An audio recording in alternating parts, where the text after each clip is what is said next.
Witness the might of air warriors at Pokhran on 27 February 2026.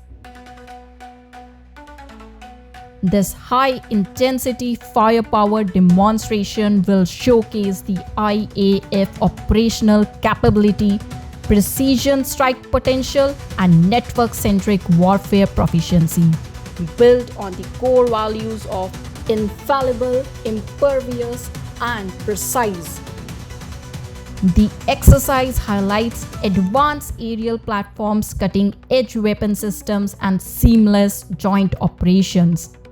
The aim is clear: to reaffirm the Indian Air Force's readiness, strengthen national confidence, and demonstrate its decisive role in safeguarding India's sovereignty across every battlefield.